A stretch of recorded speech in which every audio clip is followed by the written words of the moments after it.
کہ پریشر بہت زیادہ ایران کے اوپر بڑھایا جا رہا ہے، دباؤ بڑھایا جا رہا ہے، تو اب دیکھنا یہ ہے کہ اس کا نتیجہ کیا نکلتا ہے۔ تو ہماری نظر ہے اونٹ کس کروٹ بیٹھتا ہے اور یہ معاملہ کس کروٹ جاتا ہے، یہ بھی ہم آپ کو آگاہ رکھیں گے۔ لیکن ابھی ایک اور کروٹ کا ذکر کرتے ہیں جو ہے موسم کی کروٹ۔ موسم کی کروٹ کی بات کر لیتے ہیں۔ تو پنجاب اور سندھ کے مختلف شہروں میں موسم نے لی ہے انگڑائی۔ ہفتہ بھر شدید گرمی کے بعد بادلوں کی گھن گرج سامنے آئی، ابر کرم برسا تو موسم ہوا خوشگوار۔ پنجاب میں لاہور، ڈیرہ غازی خان، خانوال، بہاولپور اور بھکر سمیت کئی شہروں میں کہیں ہلکی اور کہیں تیز بارش ہوئی۔ جیکب آباد، کنکوٹ اور شکارپور سمیت سندھ کے مختلف شہروں میں بھی ابر رحمت برسی۔ گرمی کے سطح شہریوں نے کچھ سکھ کا سانس لیا۔ ظاہر ہے ایک پراپر گرمی کی ایک لہر تھی، ہوا بہت زیادہ، گرمی بہت زیادہ ہو گئی تھی۔ اسی وجہ سے یہ ایک بڑی خوشخبری ہے کہ رات کو ہونے والی موسلادھار بارش کے بعد لاہور کا موسم خوشگوار ہو گیا ہے، گرمی کا زور بھی ٹوٹا ہے، بادل اب بھی چھائے ہوئے ہیں۔ یہ کم از کم ایک بہت اچھی خبر ہے لاہوریوں کے لیے کہ محکمہ موسمیات نے آج شام پھر ہلکی بارش کی پیش گوئی کر دی ہے، اور ہلکی بارش جب بھی ہوتی ہے تو اس کو بندہ انجوائے کرتا ہے۔ تو ہمارے ہم تو اسٹوڈیو میں ہیں لیکن فہد بھٹی میں رات سے ہی آگاہ کر رہے ہیں، مسلسل ہمیں انہوں نے آگاہ رکھا ہوا ہے جب سے یہ بارش شروع ہوئی ہے۔ تو ابھی بھی فہد ہمارے ساتھ موجود ہیں۔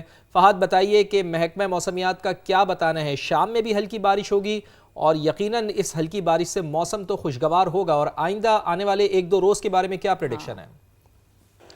جی بالکل، لاہور کا موسم آج انتہائی خوشگوار ہے، ٹھنڈی ہلکی ہوا چل رہی ہے کیونکہ گزشتہ رات موسلادھار بارش ہوئی شہر کے بیشتر علاقوں میں، جس کے بعد ابھی تک جو ہے وہ آسمان پر بادل دکھائی دے رہے ہیں، اور محکمہ موسمیات کی جانب سے یہ بتایا جا رہا ہے کہ آج سارا دن موسم اسی طرح رہے گا، بادلوں اور سورج کے درمیان آنکھ مچولی کا کھیل سارا دن جاری رہے گا۔ البتہ شام کے وقت جو ہے وہ شہر کے مختلف علاقوں میں محکمہ موسمیات کی جانب سے یہ بتایا جا رہا ہے کہ بارش ہو سکتی ہے، مگر ابھی کی صورتحال یہ ہے کہ ابھی ہلکی ٹھنڈی ہوا چل رہی ہے جس کی وجہ سے موسم خوشگوار ہو گیا ہے۔ اس وقت شہر کا درجہ حرارت جو ہے وہ 28 ڈگری سینٹی گریڈ ریکارڈ کیا جا رہا ہے، اور زیادہ سے زیادہ یہ درجہ حرارت 37 ڈگری سینٹی گریڈ تک جانے کا امکان ہے، کیونکہ گزشتہ دنوں ہم لوگوں نے دیکھا کہ بہت زیادہ گرمی تھی، درجہ حرارت جو ہے وہ تقریباً 40 سے 42 ڈگری سینٹی گریڈ تک بھی جا پہنچا تھا، اور گرمی شدید تھی جس کے باعث شہریوں کو بھی دشواری کا سامنا کرنا پڑ رہا تھا، مگر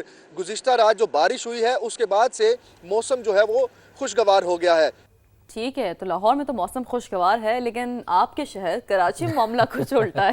شہر قائد میں کیا ہو رہا ہے بھائی وہاں پہ؟ وہاں بتاتے ہیں الٹا کیا ہو رہا ہے؟ الٹا یہ ہو رہا ہے کہ شہر قائد میں بارش کا کوئی امکان نہیں ہے۔ اچھا، یہ تو ہمیشہ سے کراچی والوں کی قسمت ہی ایسی ہے، اور اگر بارش ہو بھی جاتی ہے وہاں پر تو پھر وہ بھی دعا مانگتے ہیں کہ بھائی یہ بارش ختم ہو۔ بارش زحمت، اصل میں جو زحمت بنتی ہے نا بارش، وہ تو کراچی میں بنتی ہے۔ تو الٹا جو پارہ بڑھنے کی پیش گوئی بھی کی گئی ہے، شہریوں کو احتیاطی تدابیر اختیار کرنے کی ہدایت بھی کی گئی ہے۔ سماجی نمائندے ذیشان مغل ہمارے ساتھ موجود ہیں۔ ذیشان، یعنی کہ کوئی چانس نہیں ہے بارش کا؟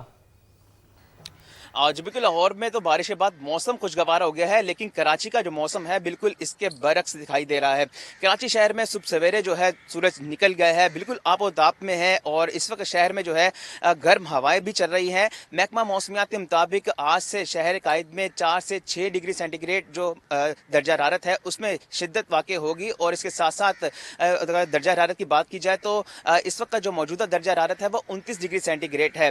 دن بھر جو درجہ حرارت ہے وہ 33 ڈگری سینٹی گریڈ تک رہنے کا امکان ہے، جو 33 ڈگری سینٹی گریڈ ہے وہ 38 ڈگری سینٹی گریڈ تک محسوس کیا جا سکتا ہے، اور ہوا میں جو نمی کا تناسب ہے وہ 75% ہے۔ محکمہ موسمیات کا مزید کہنا ہے کہ دوپہر کے اوقات میں کراچی میں گرمی کی شدت میں وہ زیادہ محسوس کی جائے گی، کیونکہ ہوا میں نمی کا تناسب زیادہ ہے۔ دن بھر جو موسم ہے وہ گرم اور خشک رہنے کا امکان ہے، جبکہ آئندہ ہفتے جو ہے کراچی کے موسم میں کچھ تبدیلی رونما ہوگی، اور جو کراچی کی جو شہری ہیں ان کے لیے احتیاطی جو تدابیر ہے وہ اختیار کرنے کے لیے کہا گیا ہے، اور خاص طور پہ جو بچے ہیں اور بزرگ افراد ہیں وہ پانی کا انٹیک زیادہ رکھیں، اور احتیاطی جو تدابیر جاری کی گئی ہیں اس پر عمل درآمد ضرور کریں۔